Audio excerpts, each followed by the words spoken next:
你好，欢迎收看《新闻面对面》，我是谢仲。来，一开始为你介绍今天要请到的特别来宾，周边立委立法委员王一川，大家好；资深媒体人姚慧珍，大家好；政治学教授范世平老师，大家好；右边为你邀请到桃园市议员林涛，五哥好，大家好；桃园市议员备少将俞北辰将军，大家好；资深媒体人康仁俊，大家好。好，那有事情查得怎么样？那到底谁应该要负这样一些责任吗？真的有业者在数据上面造假吗？好，那除了这个以外，对很多观众朋友来讲的话，那今年年底这场选战，你会支持谁？好，那接下来就是所有的候选人要经过大家的检视。好，那第一个，当然在蓝白河这一场来看的话，柯文哲最近动作真的大，还特别去媒体上接受专访。一个专访是不是又掀起了千堆雪呢？那包括来宾林涛，那也直接讲说又让大家想到什么？想到2024内战，本来都已经讲好的蓝白合了，结果后来是怎么翻的盘？好不好？那我不知道林涛口中那对夫妻，那接下来呢？接下来蓝白合到底会面临什么样一个状况？对，如果要讲检视的话，对四广阳来讲，这两天媒体有很多报道。他会退选吗？会用无党籍吗？还是会参选到底？所有这些，那当然都跟他有没有牵扯到所谓的霸凌啊，所有这些有关系。好，那但除了这个以外，八辉台风已经过了，好不好？但是过了，显然余波荡漾。现在各方大家在讨论的是这个台风假到底怎么放，那是对还是错呢？不过台北市长蒋万安被问到这些的时候，他有直接回复台风的决策。来。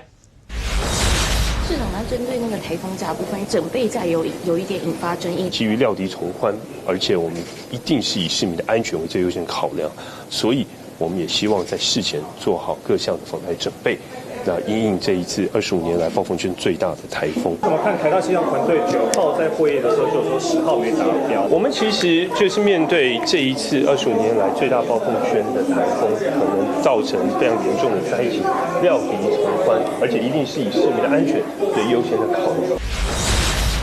任俊，台风已经过了好几天了，但是显然在政坛上面来讲的话，那这个所谓的台风假有没有前面的准备假，后面所有这些现在才开始烧了吗？其实老实讲，放台风假10号那一天，大概就整个台湾分三个区域嘛北部呢就是整天都放假。那中部呢，就是18动放6个小时，中部启动因为他们说法是30小时，因为后来连礼拜六一起放所以18动中部启动。那这个南部地区呢，大概就是正常维持上班课但是蒋万安事实上，老实讲那一天就北部地区来讲，其实基北桃大家共同嘛。好，那也不是只有基北桃放而已啊。你看新竹、苗栗都放。先讲虽然八威台风在都市地区并没有造成明显的灾情，但是在苗栗跟新竹的山区，确实也造成了一些，比如说道路坍方，那有一些人呢，事实上受困的一个情况。那我们也希望这些情况赶快这个能够处理好可是回到事件的本身，是为什么蒋万安反而引发了这么大的一个讨论，甚至连刚刚就大家回来问说，那到底你觉得决策的当下是不是有所谓政治上的考量接着我们如果回到9号当天的晚上8点钟跟8点半，2个县市在宣布的时候，事实上就有稍微的差异。你说台北市跟新北市，因为台北市是告诉你讲说，我基于这个什么中央气象署的相关资料，还有基北桃大家共同的协议，我决定隔天实际上是要放台风假的。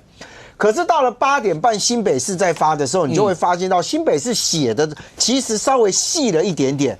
他告诉你说，我呢基于中央气象署及气象团队的评估，是到了10号就是隔天10号的这个傍晚之后，东北角还有其他部分地区，其实才有所谓的可能会达到停班课的标准。但是我全市都放。好，那现在问题来蒋万安其实在9号那一天，其实我觉得他就历经了人生的大起大落跟大喜大悲了因为他8点钟宣布放假的时候，很多人是拿去跟台中市那个卢秀燕他们去比嘛说你看卢秀燕你怎么可以这个没有要隔天停班课，搞到什么晚上6点钟的时候18动才要开始放呢？哇，蒋万安英明。结果到了晚上过了12点1点的时候，你突然发现我刚刚讲的大起大落，落的地方就开始出现。为什么？没有人想到那一天那个晚上的那个夜指数的部分哦，股票的部分居然是涨了。那涨了之后开始就有蒋万安还我钱来，还我钱来。这些老实讲哦，没有人得于预期。可是现在回来的是，那究竟10号的那一天，风力跟雨力的研判是怎么算出来的？刚才有一个记者问说什么台大团队？好，那我们先回来看哦。事实上，如果就这个雨量的这个整个的评估图上面来看哦，确实大家可以看了哦，可能在山区的部分，它的雨量会稍微多一点。可是所谓的多，如果就颜色的色块上面来看，基本上并没有达到非常大的一个程度。甚至传出来讲说呢，台大气象团队在所谓的9号的时候呢，所预估的报告。其实认为说11号才会进入所谓的暴风圈。那未来任何一个台风，不管它怎么样，我台北市要不要都放台风准备假？我觉得这是第一个的疑问嘛。第二个是因为在还没有这个8威还没有来之前，台北市经历过了2波的这个大淹水，所以你说蒋万安他有没有那样一个淹水的压力？我认为他有，否则英伟不会一直活在三叔的阴霾里面，还要去找什么植物学家讲流体力学，什么那个东西哦，以它的量体来说，并不会影响流速，讲了一大堆。那现在问题来了哦，就是说。我觉得拿股市的这件事情，老实讲啦，因为也没有人知道它真的那一天就真的涨了嘛。有人说因为这样少赚2天的钱哦，还有一些那股汇市是因为它今天的机关所在地是跟着这个地方的县市政府来共同这样进退嘛所以现在回来的是好，要不要有一个说法是，蒋万安，如果你一开始的时候拿到的数据，其实真的风势雨势没有这么大。而你所谓的决定要做考量的这件事情，老实讲，你要就是扛起来，我政治责任一肩扛。我认为今天这件事情我没有错。就算你今天后来股汇是涨，那个我没有办法预期，但是我不认为这有错。其实这是一种说法。但蒋万安后来因为他说我根据团队的东西我来做评估或干嘛，现在被质疑说，如果团队都已经告诉你讲，他其实没有这么大的东西，那你今天所做的是不是你蒋万安个人的政治考量 ？OK， 阿川以前在台中市政府当过交通局长，每一次碰到台风假的时候，整个市府决策到底要怎么去决定这些？卢秀燕讲说，反正一切相信科学就对了。然后蒋万安就跟你说料敌从宽啊，因为这是25年来暴风圈最大的一次啊，什么什么之类。然后包括前面还有准备假，那一直到现在，当然你说停班课以后，一定会有一些像股市啦，然后今天像北荣院长又有出来讲一些，这些你们当时到底要怎么评估这些？好，就是我们在应变中心里头。这个市长一级开设之后，坐在那里，第一个报告的就是深耕团队。深耕团队就是每一个县市都有一个大学。OK， 像台北市就是台大。我们桃园是中央大学。然后台南是成大，我们台中是逢甲大学。OK， 那这个团队会先报告，他报告什么？他报告中央气象署接下来72小时的预估。中央气象署。那接下来呢？报告完之后就会出现什么？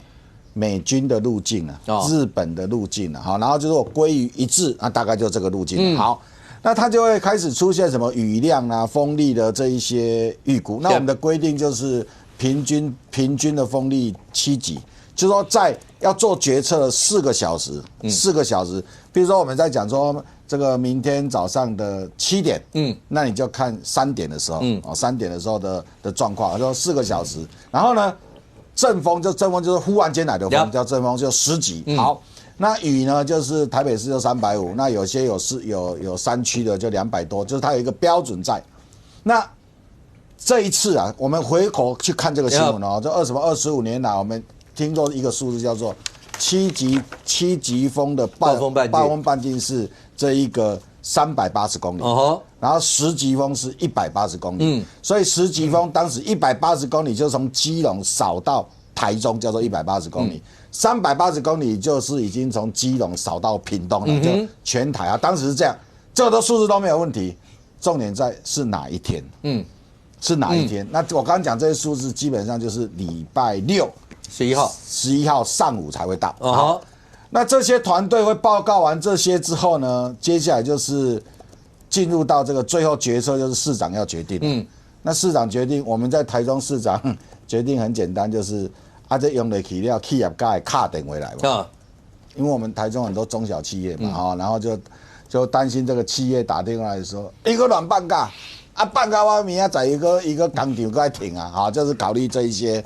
那当然也会考虑网络上的讯息啊，网络上就会说到底放不放，放不放啊？那就是帅一波，对对。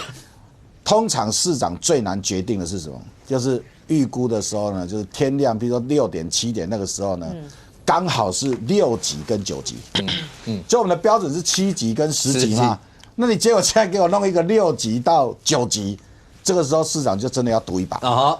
可是如果他是有4级、5级啊，或者是说这个9级的可能是7级、8级啊，然后雨量不到100，我们的规定是300，这个时候市长当然就是说没法度，看开的是没法度，没法度绑，决策就是这样。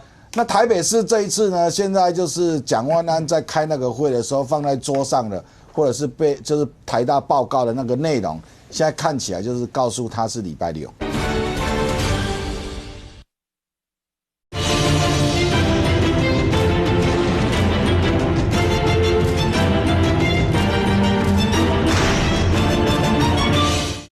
那台北市这一次呢，现在就是蒋万安在开那个会的时候放在桌上的，或者是就是台大报告的那个内容，现在看起来就是告诉他是礼拜6，没有告诉他礼拜5，可是不知道为什么蒋万安的决策会出现在礼拜5，如果他当时决策是礼拜6，那基本上没有问题那所以他刚刚讲说25年来那个在谈的都是礼拜6。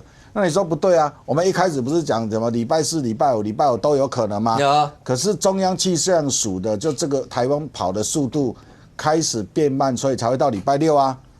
但是每一次应变中心开，各位记得蒋万安进去几次应变中心？他进去很多次每一次报告的时候，这个气象团队就会报告72小时、24小时、48小时、72小时的这一些数字。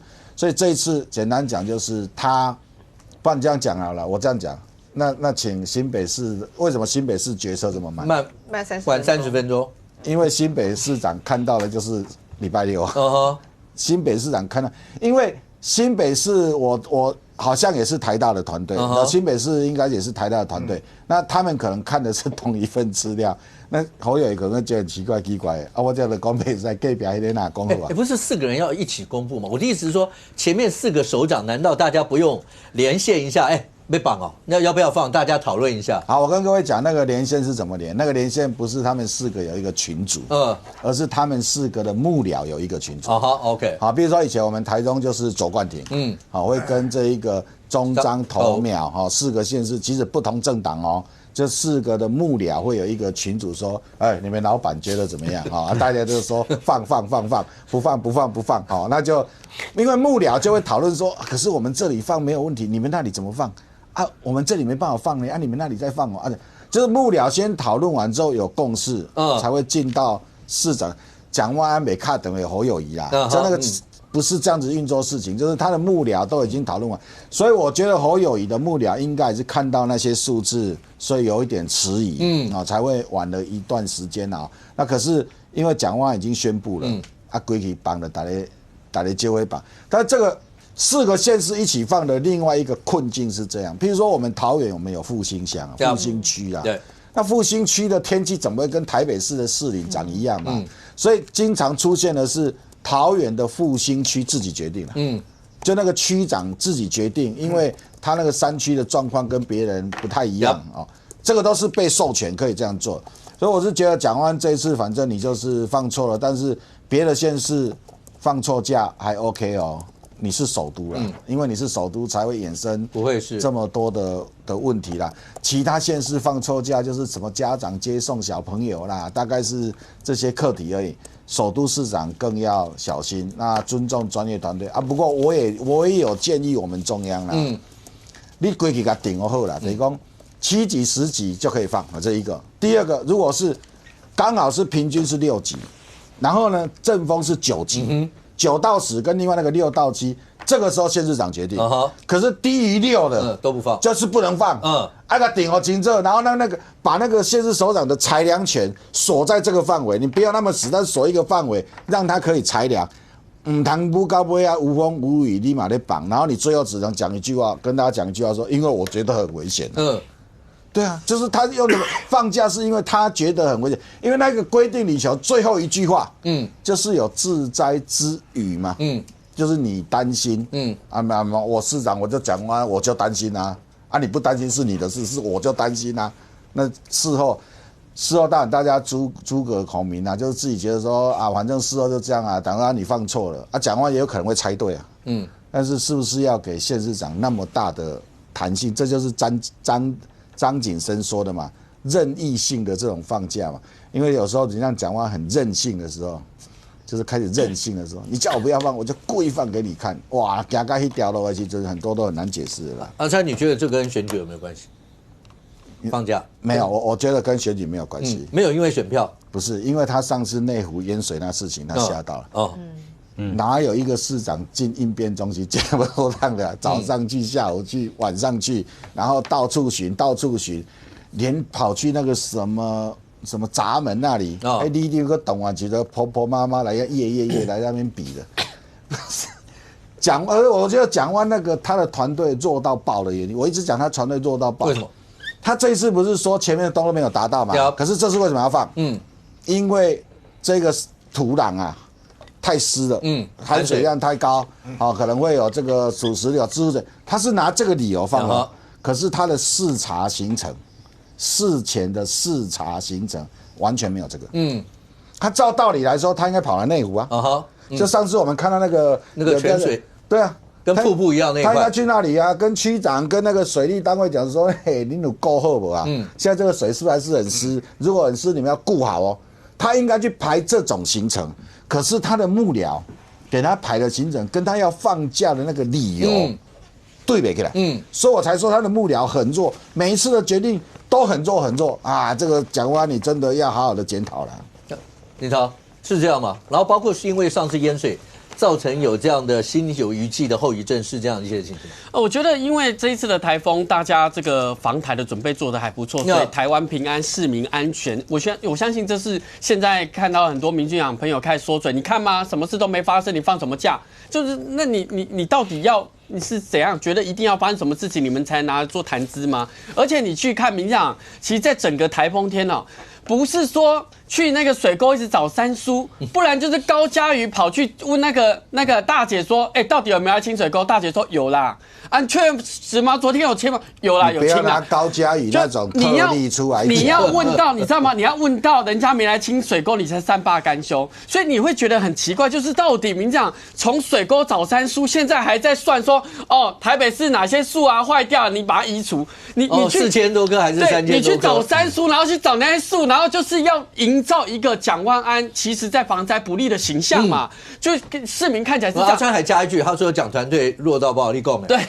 而且没有在讲蒋万安防灾不利，我从头到尾我是讲蒋万安这一次防灾，因为他很紧张，但是他的幕僚弱到爆的原因是放假的理由跟他会勘的行程完全不搭嘎，那他去会勘在会勘哪一条？来回过头来看王义川委员的说法你基本上可以看到，其实真正落到爆的不是蒋万安的幕僚团队，而是现在的法规是怎么样？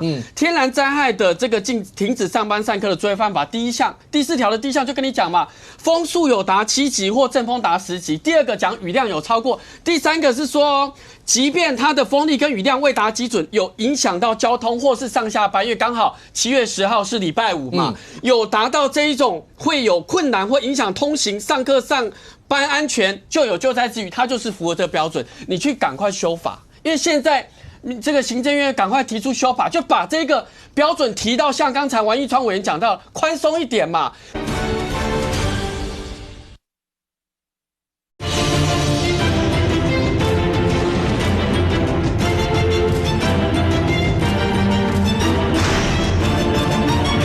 因为现在这个行政院赶快提出修法，就把这个标准提到像刚才王义川委员讲到宽松一点嘛。那人家用第4条第3点讲宽松，你要不高兴？严谨一点，宽松一点。你要严谨，你要宽松，你提出一个准则，你一下人家讲说要用宽松的认定，觉得说怎么这样子，然后现在就说哎呀那风力标准这个10级太高了，9级太高了啊，现在我们宽松一点，几级我们就放。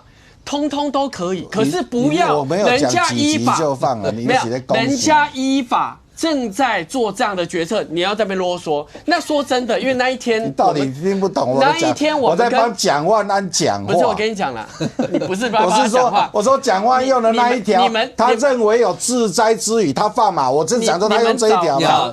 然后我说他如果不到7，现在又在看路数，不到7，他到6。他给他6到7，那你现在有什么好讲的呢？那就是很奇怪嘛5不要放嘛。而且我跟你讲，因为呢，其实王一川委员是用过去的经验，可是因为我们现在跟各县市政府所得到的资料是即时的。你比如说7月10号那一天的这个，我们讲到礼拜5晚上8点，因为你8点你要荣获，比如说6点大概上课到8点，说真的，我们桃园的这个平地的降雨量250到400，我们的山地500到700，甚至它的阵风8到9级转9到10级，这本来就讲我们的大园跟观音，我们的复兴，我们一定要做整体的考量嘛。你说基隆、新北，其实在7月10号晚上6点开始的风速，其实都已经达标了。那你要叫北基桃这么多地区要同时要做这样的决策，你是依法而且依数据来做决策，你也有意见。那个学卢秀燕啊，那还是怎么样，你知道吗？你刚讲的时间叫卢秀燕的时间，我觉得还是怎样，还是说真的啦，不管蒋万安防台做的好不好，他就是说，哎呀，你就做不好就说了嘛，他防台做得很好，你就直接讲了嘛。我说他防台做得很好，然后只是他宣布的那一个标准，那标准他用了最后一个。他认为危险，以后不要让县市长有那么大的裁量权，这个社会应该可以接受6到7、9到10的这些数字给他裁量，超过这个数字以外的就不用裁量了。进到下一层，就承接刚才王一川委员讲，进到下一层嘛。你的意思是说，蒋万安放假放得太宽了嘛，放太多嘛？有些这个地方晴天的，你说真的10年内统计高雄这10年放了31天，全台第1；台南28天，第3名；台北19天，桃园15天。说真的，北基桃针对这个放假，在数据来看算是严谨的所以呢，今天早上你知道吗，五哥，我特别很认真，在1点30分收盘的时候去算了一下邱意莹的持股，因为他在讲说礼拜5没有开盘，他没有赚到嘛。我看他的持股应该是赚，所以他 OK， 他礼拜5没赚到，他礼拜1赚到。可是呢，台风不能因为你个人的持股去影响台风的决策，还是科学优先呐。那个来，慧珍，经济数字要摆在这里面一并计算吗？然后包括当然你说北荣院长也有讲那个，因为开刀，尤其这牵涉到人命啦、重大手术一些，这些都摆在这个整个台风假要算在这个里头了吗？对，事实上刚刚这个林涛有讲到，其实我还蛮认同你讲得很清楚啊，就7月10号晚上8点跟7月10号晚上10点，那7月10号是礼拜5晚上8点跟10点嘛，所以换句话说，白天给洗，因为我跟你讲啦，8点啊，其实我应该这样讲啦，我自己那一天其实心情也是很高低起伏啦，因为一开始我也觉得我完全放假就不用录影嘛，其实还蛮开心，当个小老百姓这样还蛮开心。后来发现，其实无风无雨，所以制作单位决定要录影，我也是有一点觉得怎么这样子啊？那当然，其实就这样，关键是在这里啊，我们是一般人，我们可能会对额外1天台风假开心，可是如果你放在经济数字上，你就会觉得这个不是开不开心，或者是我讲一句实在话，今天如果不是因为选举年，今天如果不是因为蒋万安之前内湖的暴雨事件的话，我觉得今天的这一次假应该不会放。你觉得10号不会放？应该是不会放。为什么？因为所有的相关的数字，包括你刚手上那一份台大团队所做出来的，事实上台大团队所做出来的那一个数字告诉我们的是，应该主要影响范围是在7月11号，所以7月10号应该白天是不会有影响的。那按照过往啊，我其实蛮认同您讲的，北基桃过往的放假比较严谨，没有像，可是也很难讲，因为我不太清楚中南部的那个被那个台风影响的状况，有时候台风比较常是从南部上来，这很难理解。可是确实过往的北基桃比较不会有说好像放假了，就你发现无风无雨这种情况确实比较少。所以我的意思是，这一次的假，我认为啦，是因为有了前面的那个暴雨的事件，再加上今年台风选举年，所以他可能要买个保险。但是我觉得放都放了，那可能人家会认为说，夜盘对不对？你看，连民众，连你最友好的朋友，民众党、民众的讲堂的那个夫妻俩我们讲清楚是哪一对夫妻啊？人家叫你讲清楚啊！那一天突然之间，姐会。突然之间俩拱呢，夜盘大涨，台北休市，全台的股市全球的股市交易啊，就是你台北这个怎么可以这样子的？你的决策若与民众实际的感受落差过大，以选票考量做依据那只会让政府的公信力打折下面一大串我妈的难听呢。可是我今天一看到我的台塑四宝，我也在叉叉我的蒋万安，因为我想说，如果这个搞不好我可以连喷2天啊，就怎么只喷这一天哈？但是我们还是要理性一下啦。那除了这个股民觉得有一点 kimoji 不美丽之外，事实上你一天一停摆，为什么跟中南部不能这样子相提并论？因为台北市是整个政治跟金融的中心啊，所以你只要一停摆之后，你的包括你的正所税一天就损失20-30亿，然后再来你的这么多的企业，然后这么多的人家估算起来大概是300亿的损失。那除了这个300亿的损失之外，人命的钱是人命的价值是没有办法用钱来算，所以北荣为什么今天的院长会出来讲？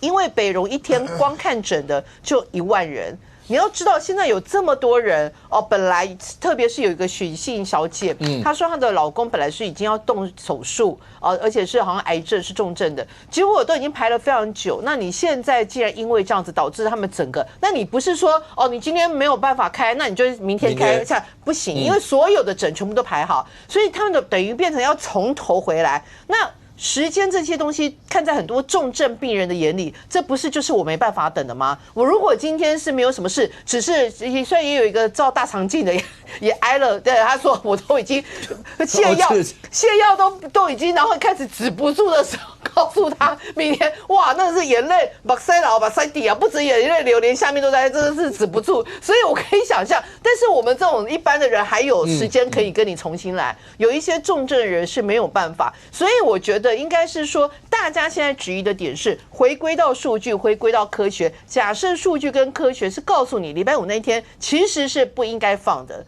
但是你有种种的考量，你放了，那现在难怪会有很多不同的声音会出现。那这样，范老师，如果这样看的话，短期如果要是真的决策，好了，讲白一点，毕竟有选票的，一般劳工比较多，人数多嘛，所以放假大家，你看每一次要不要放假，下面就帅一波，然后什么什么什么这些。可是如果要是真的出现决策上让大家质疑很多，一个政治如果要长久看的话，会不会出现短多长空的问题？我觉得蒋万安这是踢到铁板，他想要拉拢上班族，结果得罪了外送族，他想要讨好市民，结果得罪股民，我觉得蒋万安让我很担心的是他很多事情的判断，因为我们台湾在小英执政的8年几乎没有台风嘛，从2016到2024，所以也没有什么台风假的问题，好。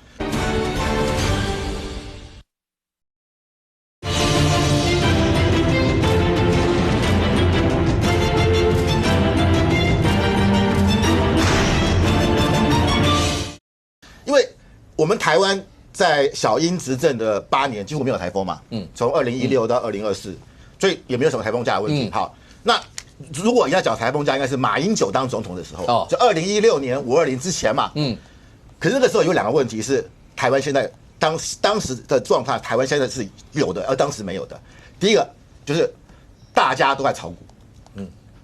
2016年之前，股市台湾没有什么玩法。你应该请那个慧珍，如果要讲的话，现在的股市一天成交大概是1兆1.2到1.5兆。对，那个时候大概只有没有哪一年啊？几千亿？就2016年了。2016年那大概几千，大概5-6千就差不多。5-6千嘛，对不对？而且2016年520，马英九下台那时候台股是8095点，上个礼拜四是45354点。现在玩股票是全民运动，而且很多是年轻人，很多是上班族，所以你本来以为说，哎呀，我这个讨好上班族了，就有这个上班族其实是股民啊，他没赚到啊。第二个是什么？外送，你看礼拜五那天天气多好，晴空万里，没办法接单，一些外送员摩托车都发动了，眼巴巴的看天气，他可以去送啦，他把摩托车骑到台中去都可以，他就可以接单了啦。那你是要从基隆骑到台中去吗？台中那路也不熟啊，你这个很荒谬。这些东西在2016年那个时候也没有，那时候我们台湾也没有外送这个行业啊。现在外送不但是一个行业，还成立工会嘞。所以我觉得蒋万安还活在2016年那个时代的观点。所以这个东西，保证蒋万安你的 level 没有 update， 范老师，它会影响到蒋万安未来在寻求大位或是再往上？当然会，就表示你没有财经的知识嘛。你对知识的或许就是那个路平跟灯亮水沟清，但是又没清啊，水沟里面还长出山苏出来啊。所以大家会觉得说，你要达到那个总统的 level。然后你刚刚讲过，根据我们行政院有一个上课作业办法，我们有讲说，第一个平均风力是7级，瞬间风力是10级。如果说我今天是刚阿川讲，如果在6级或9级，好，我料敌从宽，我觉得这可以理解。但是宽太远了，完全违反比例原则嘛。所以大家会觉得你根本就是我觉得蒋万安他很多人说他很软弱，但我觉得他的强势跟决心都用在错的地方。你该强势的地方你不强势，譬如改革啊，包括上次那个内湖淹水，你到位置检讨有没有？你只是说是因为快速的这个降雨，你就推给天灾，你有检讨吗？所以我要讲的是，刚刚讲这个大肠镜很好笑。我的朋友礼拜五要大肠镜呢，他跟他医生讨论会不会，医生说不会啦，那个中央气象署去看绝对不会放假啦。所以他从礼拜2，因为大肠镜大家照过嘛，对，前2天只能吃低渣的，对，他礼拜2、礼拜3只能吃白面包跟馒头，到礼拜4他只能喝水跟运动饮料，他整个连3餐都只能喝水，他满头就是因为没有体力嘛，好不容易撑到晚上8点喝了泻药，坐在马桶上啪啦啪啦，结果明天放假，他怎么办啊？提供备他想说，对他不晓得要吃2剂嘛，他吃了第1剂，他怀疑我第2剂要不要吃，还是吃一次那个媒体报道是你朋友？对呀，我朋友对呀。所以你看嘛，这大肠镜的灾难嘛，这你看怎么办？而且很多刚刚讲为什么北荣因为很多这种对，如果重症的话，礼拜5很多人好像我本来礼拜5也有去挂号，本来要拿那个什么药处方签也没办法拿了，所以就变成说，我要讲是。如果今天真的是在边缘，好，那我以从宽处理。今天差了这么大，所以我要讲的是，蒋万安，你今天这个做法的确会让大家觉得说，他现在成立一个叫防灾准备日，要发出一个新名词啦。他之前不是有什么捕鼠侦防师，大家觉得这是个新名词啦，现在它叫做防灾准备日。那我问你，以后是不是都要放？比照办理嘛。前一天，台北市民都说要防灾啊。除非蒋万安说，因为这次是25年最大风暴，结果下次台风是24年达不到标准，25年才能够达到标准。所以我觉得他反而破坏了体制。我很简单回应哈，第一个呢，我觉得投资有赚有赔。那市长他是以台风所受到的人的这个生命财产安全来做整体的预估，他没办法去说礼拜5涨或跌啦，穿头裤都很难了。而且我跟你讲，刚才慧珍姐讲那个群组里面，那个正二就是玩杠杆嘛，自己要去做自己的投资的好不好？配比好不好？第二件事情，我觉得如果是重症的病患，因为现在的医院对于台风的重症这样子的一个稳定性是有的。如果你要讲说今天呢，我针对某一些科别是门诊还要开，那你可以做一个政策上的讨论，或是说今天要不要把台北市的停班课跟台湾证券交易所合在一起，这都是可以讨论的。但是千万呢，不要一天到晚讨论这个树木倒了3000多个，后来才发现自然死亡的996。科腐烂的、病虫害的才是占最多数，真的不要像青鸟这样啊。OK， 林涛，你会建议范老师那个朋友第2剂要不要喝？我会建议他就是说再喝一次，就有时候新肠胃啦。对了，有时候新肠胃啦。对。那将军讲白一点，跟选举到底有没有关系？当然有关了。如果不是选举年，你也跟慧珍的看法一样，不是选举年，你觉得不会放？不会啊，如果今年不是2026年，是2025年或2024年，蒋万安绝对相信科学。对，因为选举近了，你会觉得这个科学没有那么重要。选票比较重要。这不用骗人嘛，我们都选举的人嘛。对不对？科学如果成功了，说句实话，你就成神了。那如果科学没成功，你一样变乌龙啊。对不对？所以我才说，在这个这么多个县市长里面，有几个是料事如神的，不多啦，当乌龙的比较多啦，当神龙的不多，当乌龙的比较多。可当乌龙没有关系嘛，我说句实话，道歉就好了。对不起，我这个判断错误，跟大家道歉。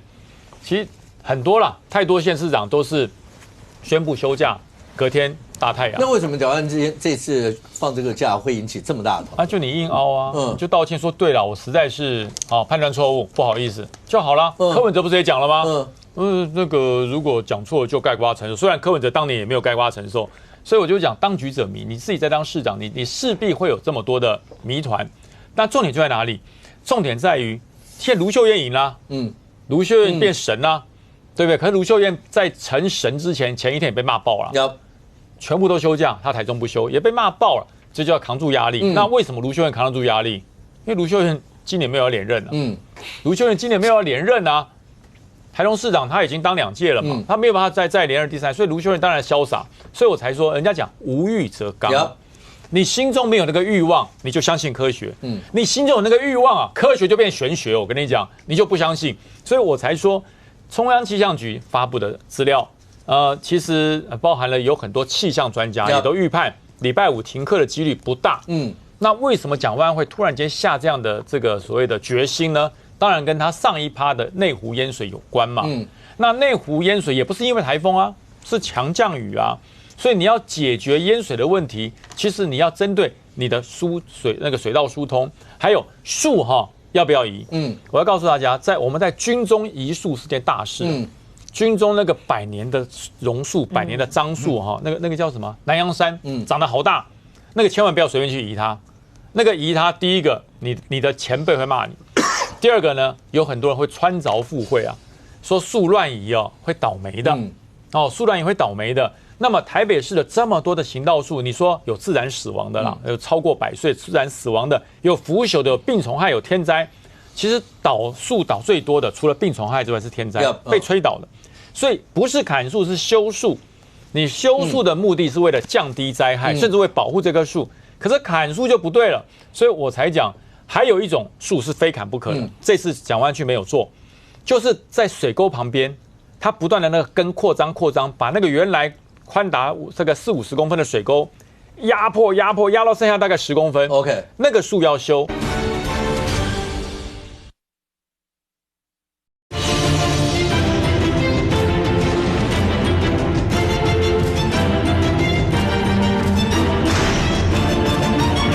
在水沟旁边，它不断的那个根扩张，把那个原来宽达这个40-50公分的水沟压到剩下大概10公分。OK， 那个树要修。来，最后阿川最后有什么要补充吗？没有。这个灾情觉得 OK 哈？讲完这件事情，大家讨论完这样应该就过了吧？会影响到他未来从那个包括网上不会啦。他现在自己在，你是怎样？你的门诊也被影响到，他现在快台大门诊。他现在看什么时候喝第二季那个。你7月10号有排门诊吗？没有，那另外的事情。对，你觉得这对蒋万安未来那个不会有影响？不会啦，就是因为没有什么灾害啦，那只是你放错被人家笑而已，就笑一笑就笑一笑，没有每一个县市长每次都是神啊。然后台湾最会放台风假是哪一个县市？就是灾难最多的就放最多嘛。那我们台湾大部分的台风从哪里来？要么就从花莲来，花莲、宜兰这2个经常被扫到，尤其花莲嘛，那就是一个。就灾害比较多，所以常常看到花莲在放。那为什么中央山脉的西边，包括什么台中啊、彰化，为什么很少看到他们放台风假？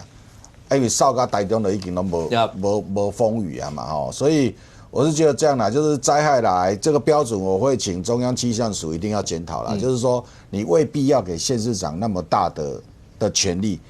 他也不会为难，你给他定，你把他定在那里，给他的弹性就在那里，他也不用为难。所有的企业界去跟他讲的时候，就是说我规定的几家，那这个中间这个裁量，其实裁量的权力也没有很大的时候，其实大家都轻松了。OK， 对于整个来讲的话，这些会不会因为在选举年总是会引起这样一些讨论？如果讲到选举年2026，尤其地方包括县市首长啦，包括也，你大概没有在国内全国性的节目里面。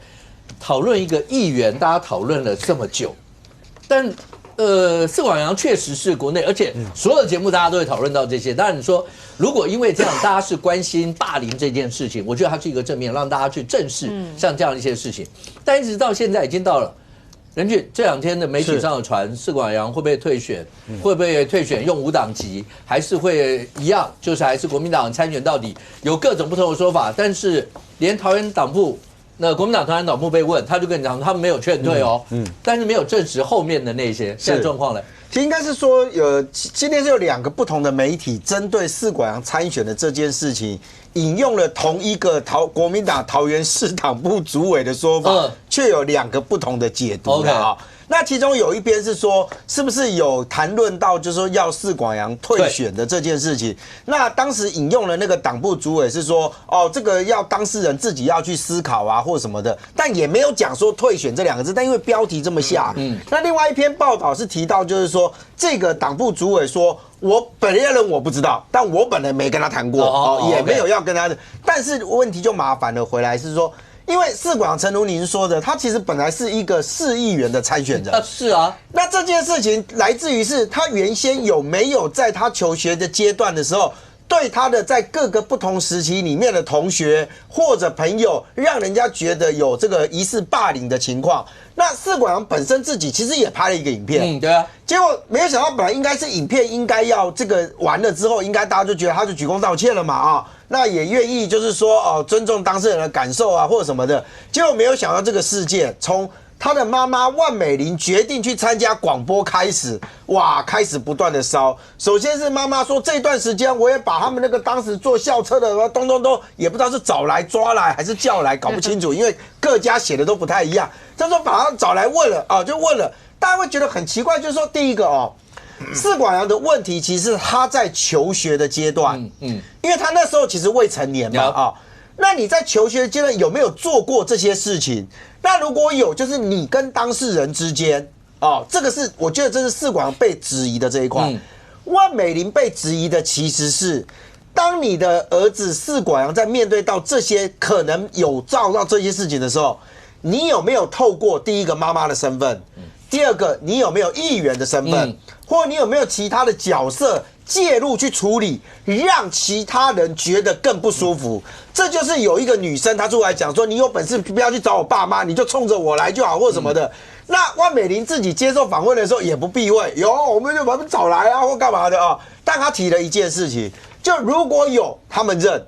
但是如果没有硬灌到头上来去，他们愿意面对司法，这个直接被解读就是要告嘛那我也讲说不干他的事情，你不要就大家随便乱抽到头上，对他也不公平。可是问题来了，今天的事件演变成为什么？我刚刚提到媒体的报道，有传出来讲说，有可能叫他退，但是呢，说什么？另外一句我觉得更伤，他提到说士管阳不认霸凌。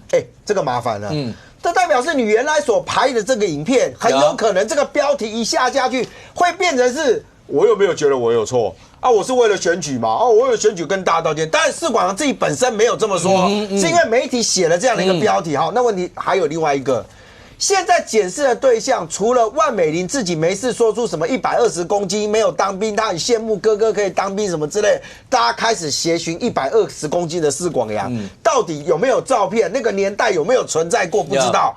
问题是现在开始放大检视的还包含到了万美玲在担任立委的期间里面，你所谓你的这个先生这一边，你们所拥有的建设公司的建案有没有让外界认为有一些模糊的空间？第二个是你们夫妻所谓的财产申报的部分，你有没有如实去申报？老实讲财产申报并不是什么大问题啦，顶多都罚钱了事啦。台湾有被罚钱的也没几个人啦但问题就回来了是，从一开始士管阳他能不能去选市议员？到现在已经扩大成为检视万美玲或士管阳家族里面，在这些地方有没有一个上下其手？我现在明讲外界现在开始为什么去检视说，他的几个建案里面有没有所谓的农建地的问题？有没有所谓的到底是他先知道这个地方会有这个有可能会有变更有可能会有其他的东西。现在变成到检视这个的时候，老实讲那个检视的力道不同。对于士管阳来讲，我相信他现在所承担的压力有没有可能？第一个继续参选到底，第二个是如外界报道了，很有可能退选，第三个是他坚持选，但是有可能国民党反而不征召他，让他用无党籍的方式参选。我们今天现场有3位都是跟桃园很有密切关系的，而且很妙。刚好对，然后阿川呢是立委，然后是民进党，林涛呢是国民党界市议员，将军呢是无党籍的，也是在桃园市议员。3位对桃园在地都非常非常的熟。现在这几件事情，现在如果照媒体报道跟刚才任俊讲，他已经不是单纯在检视四广阳你有没有涉及到霸凌，你有没有要道歉。如果整个讨论已经到了，就是刚刚讲到万美玲委员跟他的夫婿，然后包括建设公司这些，讲白一点，任俊刚的意思就是，就现在有人开始在讨论，在检视说有没有涉及到有一些特权的问题，现在已经到这了吗？应该是安讲，因为林涛桥与北辰，因拢是利害关系人啊，他们两个讲话不够客观啊，因为那不是他们都同一选区，都是同一选区，他们跟四广是同一个选区。对，桃园的市民有一个特色啦，就是较敦厚，敦厚的是讲很少就是把人家逼到绝境，就是说逼到绝境，就是说啊差不多了就好了，这个是这个城市人的特质。所以我刚刚认真的看了国民党现任的桃园市议员，其实大部分年纪偏大。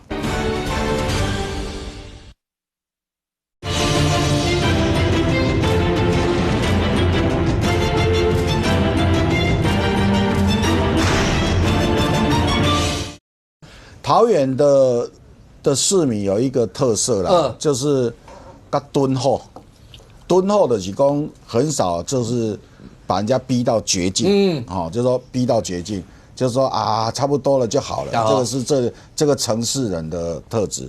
所以我刚刚认真的看了国民党现任的桃园市议员，其实大部分年纪偏大，像林涛这种青年才俊不多，那二代啊，就是在政治界的二代、三代，像吕玉玲的儿子啊，那个对人是很客气的，他每次看到我都叫川哥，好像我跟他很熟一样哦。我的意思是说，这里的人的二代、三代的这个议员啊，基本上呢待人都很客气，所以如果曾经犯过错，我觉得这个城市的选民会原谅。那四广阳的事情为什么拖了这么久？是因为态度的问题。就是说你四广阳，你年轻的时候，比如说你说你霸凌人家啊，你就好好的出来跟人家道歉，才不会衍生到后来一大堆有的没的。他们是有这个影片，不是这个影片，不是这个，你觉得这不够吗？没有，这个都是表面给大家看嘛，这个只是一个公关的一个影片。他最好就是他自己回头检视他曾经欺负过谁，不管是对方觉得舒不舒服，反正就是他觉得他这个做法不好，那他一定联络得到对方，那打个电话传个讯息表达一下诚意啊，如果真的约不到，再请人家来帮忙看要怎么约，当面跟人家道歉，未必要公开。其实只要取得当事人，因为大家当时都年纪小啊，的国中、高中。如果当事人说好，你既然这么有诚意，那就算了。可是如果在态度上还是蛮强势的，硬说我没有，那对当事人来说，他当然没帮你耍。那没帮你耍之后呢，因为现在又扯到选举，最主要是四广阳本人要选。今天如果是万美玲在选的过程中出现了四广阳，我个人认为桃园的选民会说，那是因囝的代志，跟万美玲什么关系？应该按那跟万美玲没关系，所以万美玲要选，你不要讲他儿子。可是这一次是四广阳要选，所以他必须自己出来面对，把事情讲清楚。但是按照我对国民党他们的制度的了解，他们有一种就是没有给你政党推荐书可是你还是可以选，不会开除党籍。应该照几种叫做报准，还有一种现在连报准都不用。就是不用报准，反正就是好你算，那我就少提名一个。那他们原来本来要提7个啊，我的理解要提7个。那如果这个案子继续弄下去，弄到国民党党内的这些现任的市议员不开心的话，那他们就会要求市党部做一件事，就李小忠的女儿要提名。那你四广阳你自己用无党籍选。因为现在是逼的李小忠副议长，本来副议长的女儿要选啊，他如果选，他是用国民党选啊。那国民党因为他们有配票的系统，他们有责任里的制度啊，就是谁被分配到什么里的这个制度。可是李小忠变成他自己要去，要他帮他女儿。那如果弄到最后是四广阳就是无党籍选，因为你也不会，他也不会把他开除党籍，什么都不会。反正呢，现在就是我改提名的是李小忠的女儿。那四广阳就是自己选我个人认为最后有可能走到这里。走到就是说我也不再理士广阳，还没算的你算，那士广阳能不能选得上？士广阳一定选得上，士广阳保证选得。上次万美玲全力挺林涛，林涛都选上了。现在万美玲全力挺士广阳，士广阳一定选得上。而且万美玲这一次也会挺林涛，林涛应该有感受到万美玲有在挺他，所以万美玲会挺林涛跟士广阳，两个都挺，两个是第一名跟第二名，只是他们两个在换顺序而已啦。那你说像比如我刚大家讨论那个詹江村，詹江村因为剩形象牌啊。在桃园区那里都是知识分子有水准的在导伊，一惊讲士广阳这形象影响到伊，影响到他，所以他出来大声疾呼：“哎呀，不行啦，士广阳你选的话，连詹善珍都会还点，连我们还点，我是形象牌，哎呦你妈！”他就叫士广阳不要选，他的逻辑应该是这样啦，或者就搞詹江村上面管的，詹江村自己的这一个网络新闻那么多，你知道桃园区有几个议员？主要对面那两个以外，其他议员的名你都没听过。为什么？因为大家都很低调。啊，你若讲要做生意，万美玲因那要做生意就好好做，做建设公司去换处，就这种透天厝，你就好好盖，好好盖就按照本分去盖。反正你谈的，阮桃园咧做土地做这，不是四同事这算摆做后壁啦。你落车头探听了，知影啥物人咧做土地，对无？对这小块溪、中路、艺文、草塔、客运园区、过岭、青埔航空城、A20这个 A7，这个华雅科，落车头探听大主的是啥的，交的事啥物话无关的，所以大家不要误以为他们在桃园土地炒很大，没有，他们。都是盖那种透天厝，算小本经营啊。可是他们犯了一个比较大的错了。什么？你是北桃园的北桃园，你就拢起来阮南桃园，拢起个中立平镇对个啥物内里啊内壢中原中立然后到我们的这个平镇，嘉济车站附近几公里来厝拢安尼起你是当做阮南桃园拢无人就对啊阮中立拢无人，阮中立有足大人就阮遮呢。大家做生意，家己顾家己的地盘顾好，不然引起你们党内自己的纠纷，这样真的不好啦。我不晓得观众朋友你有没有听懂阿川刚讲的字里行间的意思，还有包括就是为什么要到南桃园来，在这些车站的这些附近，为什么都可以要盖这些房子？谁可以在车站附近盖？我不知道阿川刚讲了很多一些。包括各自大家在这个地方有没有一些证据？好了，但是你如果没有找到任何有非法的一些证据，人家就是做生意，就是盖房子，那你喜不喜欢那是一回事。可是现在看起来，在检视的过程，因为将军跟林涛，将军本来一直在国民党里面，包括党务系统，您在节目也讲过，你跟万美玲其实很熟，很熟。那林涛跟万美玲也很熟，因为你自己在脸书上有讲万委员那个时候你有陪他陪你拜票啦，什么所有这些。那现在看起来，将军，刚才阿川就讲，人家做生意就好好做他的生意。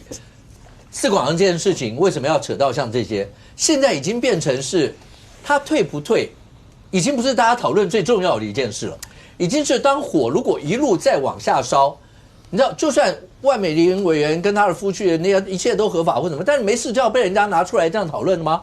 其实我因为前2天礼拜6、礼拜5台风嘛，对，所以礼拜天我们开始恢复跑行程。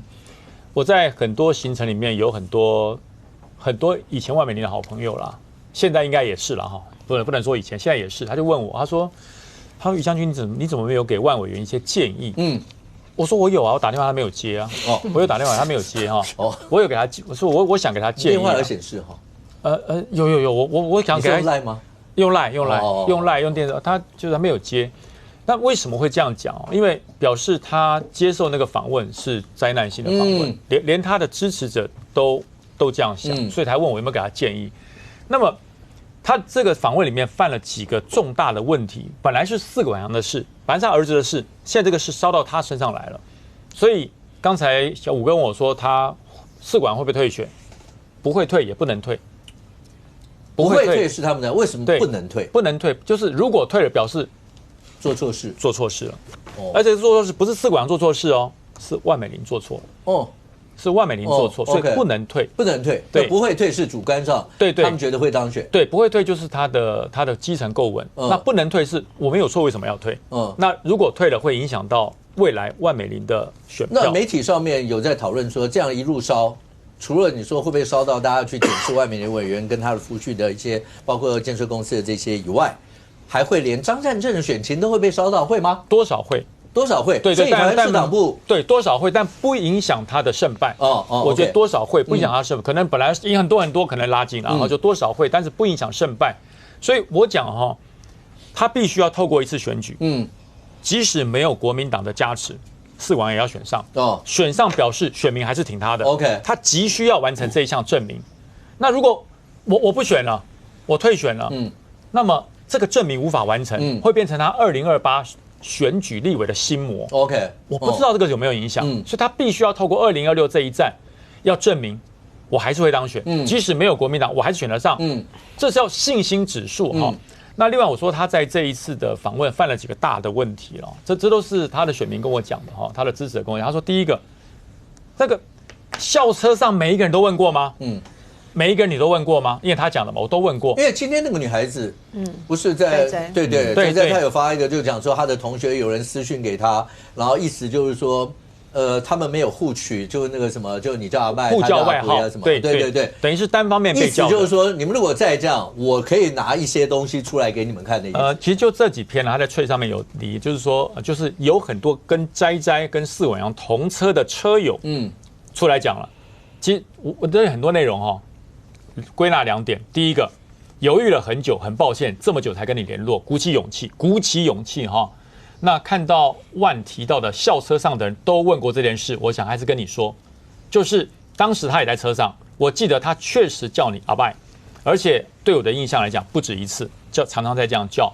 那另外就我自己而言，我从来没有被任何人问过在校车上事情，所以看到这个说法我很傻眼。就是你没有问我，这一个 OK， 又一个，好几个，他只是贴了几个，其实好几个，一台校车能坐多少人？就30-40人吧。那如果上面已经有这么多人跳出来，就表示第一个你没有问嘛，你乱讲的，诚信问题哦。OK， 第二个是什么？第二个我告诉大家，就是120公斤，120公斤，当兵的事儿。对，当兵的事，其实当兵对于绝大多数的役男来讲，那是我要当我认了，我是男生啊，所以我要当你也要当，你也要当，大家都当很公平，为什么你不当？为什么就他不用当？对不对？100对，那是太胖吗？太胖，这些人都跟他认识吧？因为万委员说从小就胖，这些人出来都是说没有啊，我看他没有120公斤啊，我看他没有120公斤啊，1个、2个、3个、10个，越来越多。那么这个120公斤，第二个诚信问题是第二个诚信问题，到底有没有120公斤 ？OK。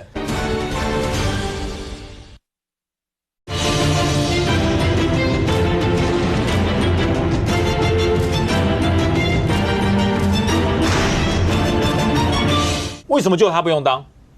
对不对？100对，那是太胖吗？太胖，这些人都跟他认识吧？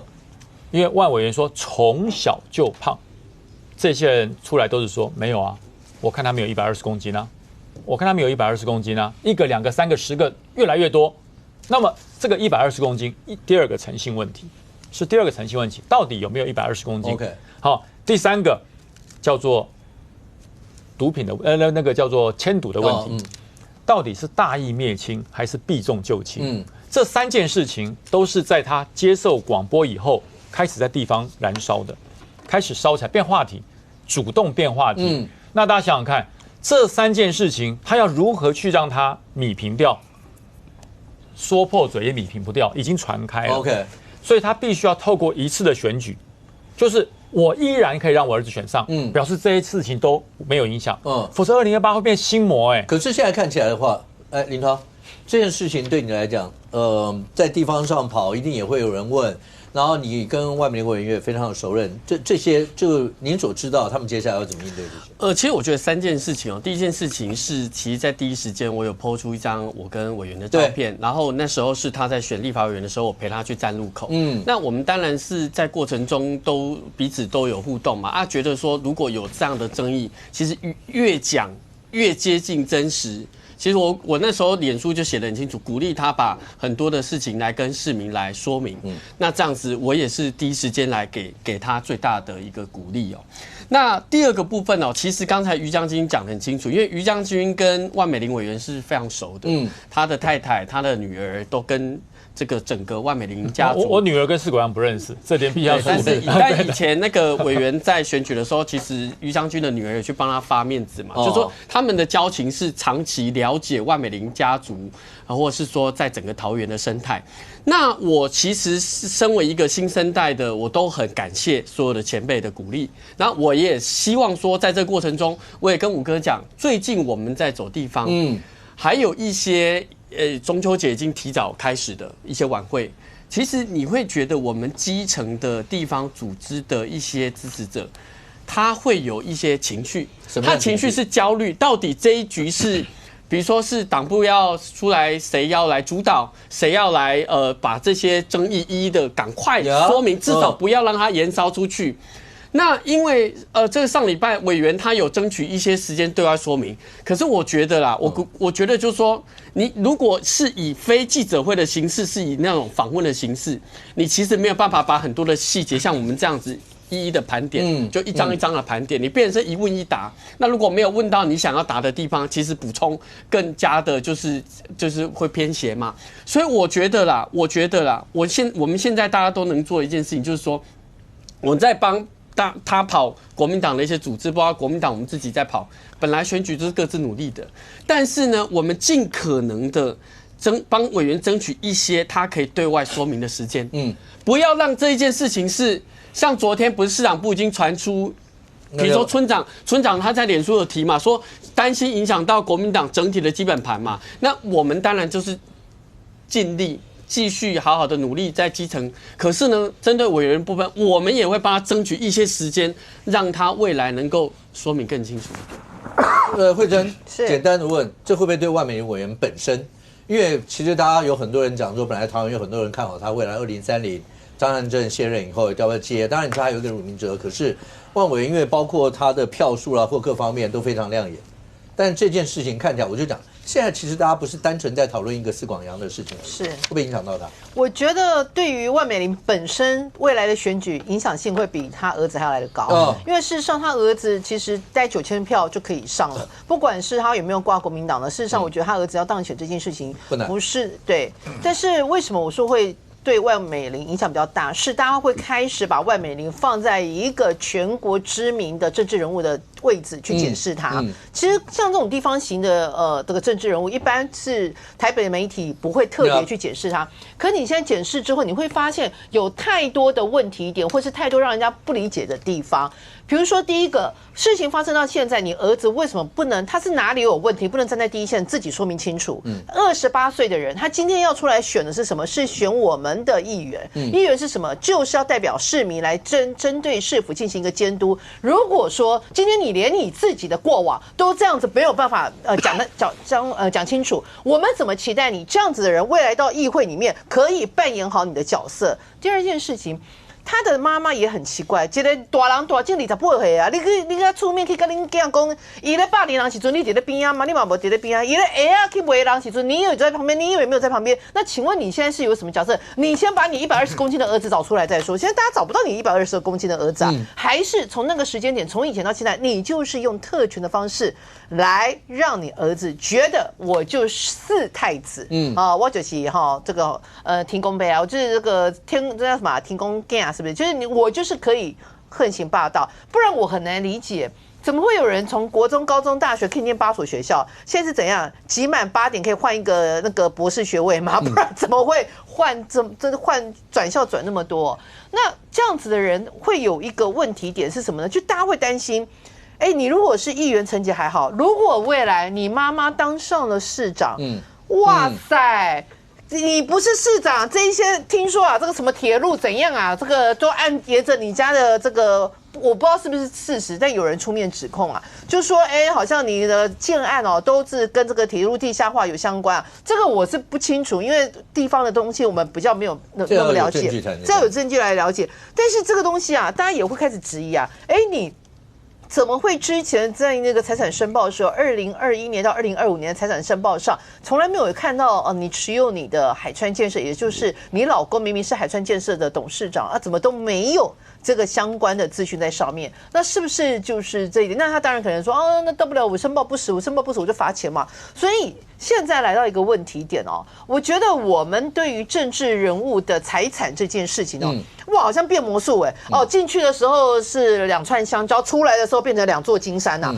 安娜本呀这么好赚，那也让我们来评判起来，让我也是记者，我还得过奖，你老公还没得过奖，对，给我们指引一条明灯啊，是怎么样可以在短短的时间之内，从记者转身之后不到10几20年了，哇，变成是有没有海纳百川百川评判起来，这个什么海川是不是？海川这个集团都已经到了建案，都已经到了5期所以有太多的让人家不理解的地方是说，为什么你这样？为什么你这样？为什么你儿子这样？可是我们只看到一个点，什么？你们这样子的结构竟然要代代相传如果今天让你更上一层楼，你假设真的变成市长了，那会不会金山银山都绕着你家在发财？所以我觉得人民，而且不要忘记桃园现在是很多。就是台北市对很多外裔人口，台北市民会去选择第一个在哪里，就是在桃园。所以我觉得，其实我们真的要认真的去珍惜我们手中的每一张选票。你的这一张票可以决定整个台湾政治的未来。如果你还是要继续讲人情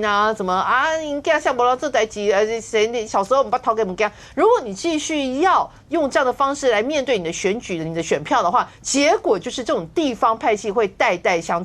地方派系代代相传，结果是什么？就是像你、像我这样子没有任何背景的人，我们就算在专业领域上非常厉害，可是到最后，你其实也就是顶多买一个房子。如果你不希望有人从小到大劣迹斑斑、罄竹难书，然后霸凌成性，结果到最后还可以传承父亲母亲的这种政治衣钵的话，我跟你讲，这个选票其实非常重要。OK， 当然你说建案可以在精华区，也许花功夫要去列地，要花很多的时间去把弄。但是中间大家会讨论的，刚提到的就是这个过程一定都会被检视。但范老师只要一句话，那个意涵是再讲，以送指分。如果当这个氛围出来以后，大家就不讲了吗？我觉得。其实这件事情是万美玲大概这辈子没有想到的了，因为他其实是一个很低调的政治人物。你看他在立法院，你很少看到他质询你也很少讨论，对，几乎没有讨论过。有啦，被壁咚那一次有讨论。对啊，那是受害者，对，那受害者被黄国昌对受害者。所以他其实从万美玲来讲，我就是安安稳稳的、安安静静的参选，然后当选民，对，然后连任，就这样子。所以他就是希望不要有任何的新闻出来。我们以前讲都是 no news is good news， 所以的确是如此。万美玲就是这样子，所以他就是把他的衣钵给他的儿子释广阳嘛，因为他从2002年当了3届的桃园县议员，然后又当了2届的桃园市议员 ，OK， 前后当了18年，所以他的票根本就是可以让好几个人当选啊。所以我认为就是说，万美玲绝对不会退。释广阳绝对不会退，因为他妈妈有这么好的资产嘛，他不。可是火一直烧，像刚林涛讲，地方也会有情绪，意思是说，你们好歹有本事要把这个火灭得掉，要解决这个问题啊，不能烧着整个国民党在桃园的，万一整个党的选情都会受到一些影响。张善政今天在考察地方的时候被问到，张善政就直接回，今天只讨论考察的这个点。意思就是我没有要跟你们讨论这些，你们也不要问我这些了，好不好？就是这样啊。对啊，不然我觉得桃园的那个选民结构是让万美玲觉得说他就是要冷处理啦。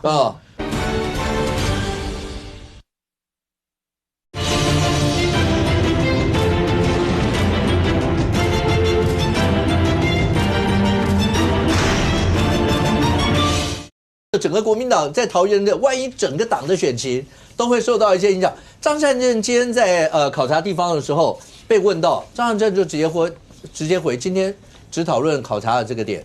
意思就是我没有要跟你们讨论这些，你们也不要问我这些了，好不好？就是这样啊。对啊，不然我觉得桃园的那个选民结构是让万美玲觉得说他就是要冷处理啦。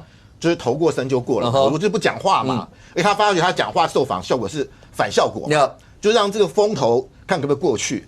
但是看起来现在是有越来越多东西出来，所以他到底现在要战还是要和？我觉得他现在拿不定主意，因为他过去他就没有这样的一种危机应变能力嘛，他过去也不需要做这些事情嘛，但是他现在不知道，他也没有一个幕僚来帮他说，哎，这整个的未来要怎么来做因应，怎么来做规划？我觉得他现在是走一步算一步啦。所以这个情况但是问题是东西越多越出来之后怎么办？就没办法这个止血。我觉得这件事情，我认为4广阳会当选，没问题的。以当地的选民来讲啊，那当然国民党到最后就跟他切割嘛，就你不要烧到我这边来，你无党参选嘛。那万美玲呢？主要是万美玲未来了，我认为他未来要选市长的可能性大幅下滑。就是他本来是希望2030年能够接3胜政，其实他上一次就想选了嘛。后来是因为2022那一次啦，那包括他啦，这些都有表达。后来是朱立伦那时候就直接觉得要让张善政去选，所以那时候还有一些过程。观众朋友长期看我们节目，大家都知道那段过程是有的。所以2030年如果他本来想要争取，很正常啦，没有错嘛。可是我觉得当时是因为朱立伦独排众议嘛。对。可是我认为到2030年，万美玲这个事情会被拿出来炒。为什么？因为市长是大选区，应该说是单一选区啦。只有候选人一定要走中道路线，甚至政党不要太明显，他才会当选嘛。可是我觉得万美玲这个东西，他形象是受到重伤，特别是很多过去跟没有你服务到的，或者他可能是外来移民，因为这几年桃园很多外来移民啊，人口增加最多啊，这些人是看新闻的啊。所以我觉得对万美玲来讲，会是一个很大的一个好。那这件事情在未来来讲的话，会不会在桃园留下一个不定时炸弹？那这一次那又该怎么样去拆弹？大家都会在看，那还会再一路往下延烧嘛？但是来林涛，那对夫妻，你觉得柯文哲最近动作为什么要这么大？然后没事还要去做一个专访，专访完以后还要讲隐隐然之间又在讲到绿白河的一些的东西。林涛最听不得的就是为什么要这时候要去一个绿白河？然后你会想到2024，本来蓝白河好好的那一块。但是为什么会扯到那对夫妻？这2个礼拜真的事情很多哈，就是说委员的事情，我一直在为他担心，其实很多基层人为他担心嘛。可是呢，就有一对就是这个母姐会这一对夫妻起来，我说真的哦，就是说小草呢，其实从2024年到现在，我今天爬了一些新闻，其实很多小草去那个母姐会下面留言哦，他讲说呢，其实他对于他们近期的发言也不满意耶。你知道吗？也不满意，也不满意。你知道，我只是在有台周末的节目讲1分钟，在评价柯主席的专访哦，他竟然可以马上下节目播出之后 tag 我，然后今天呢叫所有的媒体，很多媒体就是用他又受访又气噗噗，又怎么大声的斥责，意思就是我要赶快回他啦，我一定要赶快回他的，不然他受不了。这母姐会受不了，因为最近没有曝光，而且柯主席已经很久没出来了。这群在包围柯主席旁边的人已经好久没有戏了，所以他一定要抓准机会。哇，闻到一点血哦，这样子，你知道为什么？第二件事情哦，你知道过去哦，民众党党团因为现在是新的人嘛，新的委员嘛，以前呢乌烟瘴气，不是自己党团的委员每次开记者会文稿出包，就是有一些去地方选议员的。然后被退党，谁害的嘛？不是你们两夫妻或是母姐会的成员吗？第三哦，其实我们一直觉得台湾民众党衰退的过程中，大家也觉得小草也渐渐发现了，都有母姐会的身影。这小草很失望，很生气，怎么每次都是你们让柯文哲深陷到这一种窘境？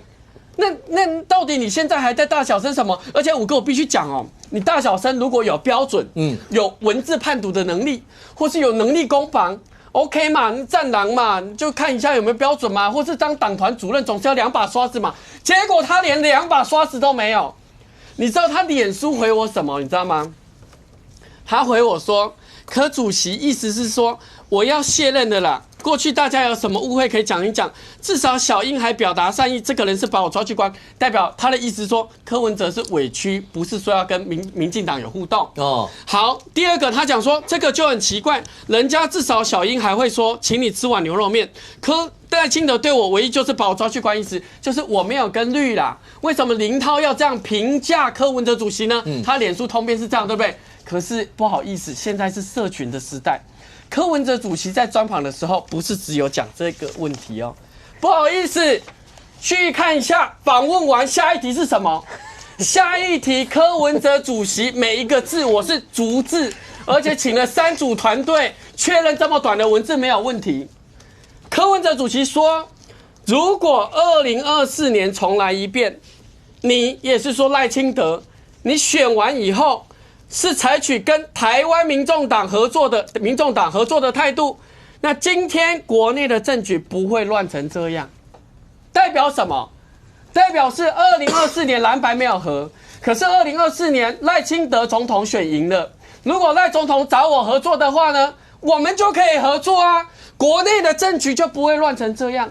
我是因为这一个原句告诉大家，如果这是蓝白合作的基础，我认为以我从事政治工作，这没有中心思想，它的价值观也不是我们认知参与政治工作应该走的路线。逐字稿。结果母姐会的脸书完全不提，他提另外一题，你觉得大家会被你诈骗吗？谁才是诈骗集团？我觉得你们2夫妻很像诈骗集团，就是你把柯文哲主席另外一题的拿来回我，但我是讲另外一题。你觉得现在的民众，以我们新闻面对面的观众来讲，知识水平高，蓝白的知识选民高，会被你们诈骗吗？我真的觉得整个下午他一直在请媒体来访问，我都不访，我就是一次在这个我们新闻面对面讲清楚。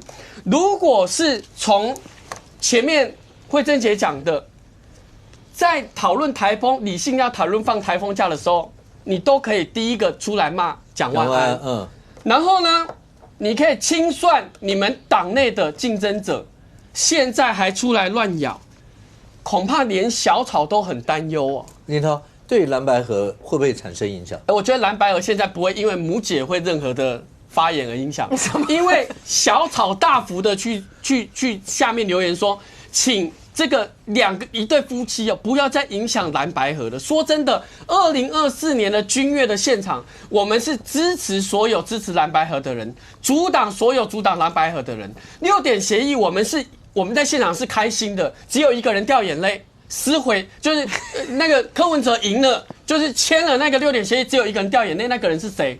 后来在他耳边讲，然后跟黄珊珊2个人讲是谁？所以我觉得现在的蓝白的在野的支持者都看得很清楚，一路走来，我们支持蓝白在2026、2028的合作，谁一直在破坏蓝白合，看得很清楚。你怎么都不讲他的名字啊？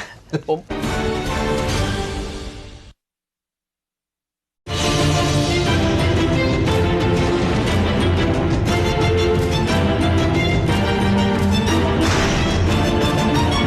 一路走来，我们支持蓝白在2026、2028的合作，谁一直在破坏蓝白合，看得很清楚。你怎么都不讲他的名字啊？我不要让人家有声量。母姐会，母姐会啊，其实就是你觉得他讲的是谁？你是在讲陈志涵吗？林涛比较强，没有我第一次林涛讲话，我都觉得讲得很好啊。以前讲话你不觉得讲？我以前讲话就想跟他抬杠，可是我觉得他这次讲的真的很好，真心话。不过我要补充一件事刚才士广阳的脸书发布了一件事，就是他放弃国民党提名，将军这代表什么意思？就我讲对了嘛，他不可能不选他还是选，但是不用国民党去给他推荐书，就是说他现在是头已经洗下去了。他不能够不玩了，这个叫秀 muscle， 对，政治实力不需要你们。他用无党来选，他一样要选上，这样子万美玲2028连任立委才有底气。OK， 所以这我刚才判断的完全正确。那阿哲，请问一下，刚才讲柯文哲在那受访的时候讲，如果2024是你们跟柯文哲合作的话，台湾政局不会这么乱。然后小英好歹表示过善意，卸任以前请他吃个牛肉面，他说赖清德一上任就把他抓去关。不是抓他去关的，不是赖清德，那是检察官啊，关赖清德什么事？不要老是觉得说政府可以影响司法啦，这很难啊。那你说像今天新竹县这个杨文科被判无罪，难道这又是赖清德去指挥说给他无罪，所以他无罪吗？你看安尼一举一举在那边算这些东西啦。其实柯文哲讲说2024年如果跟他合作，还好没跟你合作，真的还好没跟你合作。跟你合作现在不知道会发生什么。其实他们的柯文哲、黄国昌他们的逻辑就是所谓的合作，就是人呐，就是位置上的合作，比如说大法官给民众党几个，监察委员给民众党几个，监察院的院长还是副院长给我们一个，他在谈的是这个，所以你看为什么从过去的所有的赖清德上任以后的所有的同意权，只有过尤英龙，那尤英龙就是民众党要了，所以这个事情是。他们是用这种方式在思考问题，没有在谈政策上的时候，所以今天庄瑞雄来说，那你现在还来得及，就是我们接下来进入政策的合作，欢迎来合作，但是呢，我判断柯文哲跟黄国昌他们在讲的还是人，不是在讲政策或者是理念。OK， 但任局，柯文哲会在未来这场选战里面扮演什么角色？第一个，蓝白合里面他会扮演什么角色？在整个大选里面呢？我觉得柯文哲在政治上的影响力会越来越低啊，因为从以前柯文哲2014年出道到现在，没有看过这么示弱的柯文哲，特别是当你觉得这篇专访是在示弱？我认为他其实是示弱的。特别是当你在这么长一段2、3年的时间里面，你的政党一直行诉的叫做蓝白合作，而且万恶的民进党的状态下，柯文哲突然改口说，那如果你当时要跟我合作的话啊，但我赞成，因为那一天那个6点协议签完之后，柯文哲在这里最骄傲就那第6点嘛，第6点要的就是刚刚李川讲的啊，都是什么位置都是我要啊，其他都没有。那你说在立法院里面其实大家在看到的是所谓的蓝白，除了在这一次里面我认为他刚刚提到的是说我在立法院里面的合作。可是如果真的回来看，事实上从立法院院长选举开始，民众党所采取的路线就是告诉大家讲说，我第一开始要走自己的路嘛。所以你蓝白蓝绿的都去跟他报告完之后，民众党说我自己挑我一个那个立法院长的这个正副院长的参选人。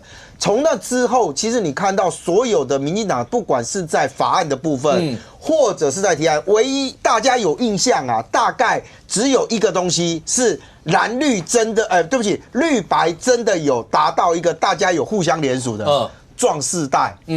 结果后来那件事情也整个弄到乱七八糟了嘛所以民众党事实上在立法院所采取的态度就是你执政党的提案我通通连复委讨论都不要的状态下，柯文哲现在出来讲说，那如果当时你跟我合作，其实外界也其实解读就是说，对啊，那所以你的概念是没有跟你合作，所以你决定要跟国民党一起走，而且你才刚前面总统大选跟国民党合作完，才刚林涛跟林涛之间大家这边翻页来翻页去之后，你说我总统大选完了之后，我柯文哲的态度其实是在等赖清德来跟我合作，这个如果你从专访里面赖清德他怎么去骂赖清德说又把我关起来又怎么样又什么时候，你会发现他其实是2个很冲突的柯文哲。所以我觉得对于柯文哲来讲，他现在真正遇到的问题，其实来自于是当民众党的支持度已经不如上一次的那个总统大选的时候，也不如2014年的柯文哲刚出来的时候那个旋风，而他现在一直在表达的是，好啊，那我接下来连2028都不用玩了。可是真正握有实权的是党主席叫黄国昌才会有另外一个解读，认为说他虽然明着是在批评赖清德，是在批评民进党，但暗着其实讲的是民众党在这一段时间里面，在黄国昌的带领之下，并没有帮民众党开疆拓土OK， 政治的考量是一回事，但民生永远是老百姓最关心的一件事。慧珍是那个中联的总经理，结果是2000万交保。对。你回头看法院那个就是裁定交保里面，意思是说他都承认了这些，而且呢，反正相关的一些资料什么也都已经扣啦，什么类似这些。那但石崇良根本就怀疑说，这个接下来是不是有一些简体，有没有人有造假或什么，这个问题就大了。非常严重而且我跟你讲这件事情，其实我觉得一直到目前为止，现在我们我新闻面对，如果没记错的话，我们开始所有政论开始率先谈这个议题非常严重，但我不知道为什么过去一段时间，事实上政论讨论的非常少，对不对？但是你知道吗？这个议题，我连这个周末的时候去洗头，阿嬷隔壁坐我旁边阿嬷。就边骂都这些有够要求过的，这大间的公司大家相信你你卖油无价较俗个较贵嘛是那安尼这无良心，所以你就知道为什么人民会愤怒。现在所公布出来的更多的产品，几乎啊，刚刚阿川一来就讲说，哎，我打航空五家丢，因为他常吃 Seven， 几乎都有。对，我跟你讲，像 Seven 他会中到，他其实也很哀怨，因为 Seven 事实上他自己有投资大统益，那他们因为有一些产品是委由那个联华食品去代工的，是联华去用到这一些油，所以在这种情况下，没有人是局外人。这个油的风波也不会因为你政治色彩有不一样。我们现在要追查的是到底出了什么问题。那过去一段时间，我觉得大家真的要很小心啊，在Trade上有人不断去攻击南桥，说什么南桥一大堆。我跟你讲，这些都有问题。为什么有问题呢？你现在看到检察官真正有把它列为被告的，事实上就是中联油跟这个中联油跟3家公司，南桥到目前为止还是一个证人的身份。那现在大家要查的一件事情是不是过去这一段到底多久的时间？到底是从比如说像现在有人去挖到2023年泰山的一个他们董监事的改选，然后经营权易主，当时泰山他们詹家的人就曾经说过，这个油的问题如果没有解决，如果就是说在这个公司易主的过程里面，然后呢会有不好的人或者有心人士进来，然后没有把品质弄好的话，这个油的问题到最后会变成国安问题。那也有人就开始讲说，哎呦，好像有点神预言哦，2-3年前就发生了这样的状况。那现在石崇良为什么说整件事情要由检调更介入调查清楚？因为已经不是4月4号生产的那一批油，现在被人家发现，甚至总共有3批油，而这3批油总共生产的吨数是来到4000多公吨的话的样子。那现在都发现，怎么都是你中联油说你供给的这个出油没问题，可是下游这3家主要供应商，甚至连南桥他们所提供的产品，就是发现怎么验都验不过。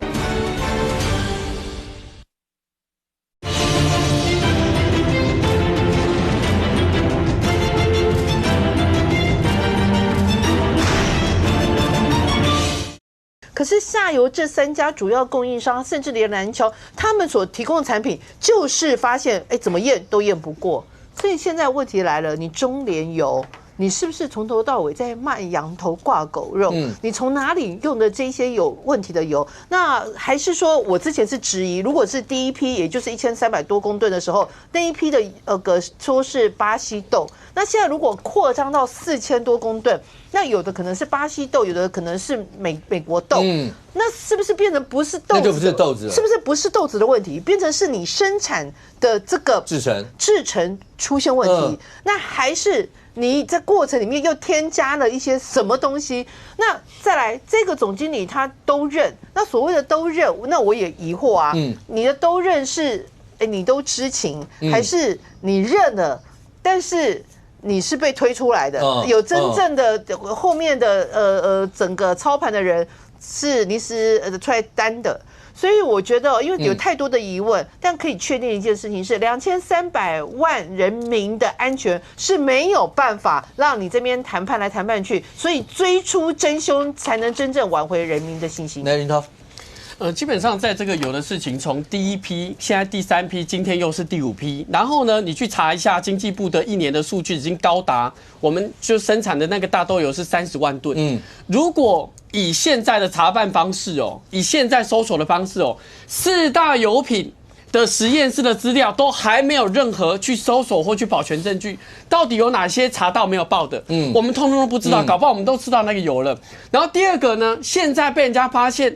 原来中联包括他中间的公司法人代表，然后另外一家公司，这3间公司，后来那一些副董事长都跟现在的经上关系很密切。我今天不是说他们一定是影响到中联的油，可是呢，直到这件事情是直到赖总统在中常会、中执会对外讲说，那就查办到底啊，才开始动到现在，隔天还让他交保。那昨天我们强打之后，今天才提抗告。我觉得一切都慢了，为什么？因为到底有哪些油大豆油侵害到我们国人的健康，这是国安的危机啊！所以我当听到蒋万安说，确实需要去讨论，不能那么快上架。石崇良还在说是你们台中跟桃园的副市长说我们上架，没有，他在讨论上架要有什么的标准，中间的机制是什么。结果现在赶着上架是中央政府，我觉得以现在所有的家长真的不要赶着上架，而且要清查到底所有的油流向哪里。现在看起来回收在5%之谱而已，其实是很严重的。所以你们要赶着上架吗？中央政府不是，大家在讨论都是这个油的安全问题，讨论这个中联怎么可以干这种事，没人未讨论到政敌嘛，就是讲这个油到底有没有问题，连什么抽样都是留下来的没问题，别人验的有问题，来来回回有没有人造假？即摆就检察官咧查嘛，检察官嘛去4间公司拢查封啊嘛，因为机器拢甲封起来，你不能再生产了嘛，所以刚林涛讲2句就扯到讲到政治去。人民无要听这政治嘛，人民哪咧听讲你公司的什么副党的交上什么跟赖总熟？不是啊，你讲这做什么意思？伊就凊彩讲啊，伊嘛无进嘛，伊嘛无进无股嘛。我今麦给你看啊。我们来讲说这个中联给谁政治现金？林涛你哪唔讲一个啊？中联有给侯友宜政治现金，你哪唔讲？真正是舅妈子。不是啊，中联有给国民党政治现金，你哪唔讲一个？王宏威嘛收袂少。政治现金蓝绿伊看有依照规定办理无啊？但是今麦看起来就是卫福部重放嘛，无那冲高他估啊，中联啊。不是啊，你拿一个人家活动两个翕相啊，我常常嘛交罗林来交个翕相，不要讲那些没有意义。人咧讲的是这个有现在的状况，你哪个要讲到政治去，无啥物意义嘛？你哪要讲到政治？即马的卢秀燕交什么蒋万安，伊个无代志，没有人现在在讨论那一块啦。大家在讨论的是讲这油，即马状况是安怎？即马伫7-11顶管卖饭团，我会食的无？大家在想的是这嘛？那把事情理清楚嘛，检察官也都进入到在做相关的调查嘛。无哪要不？我已经呼吁几天，在油公司也无爱吵我。我讲4间公司的当属长、总经理、厂长摆开甲大家回息咧，因嘛拢闭起来。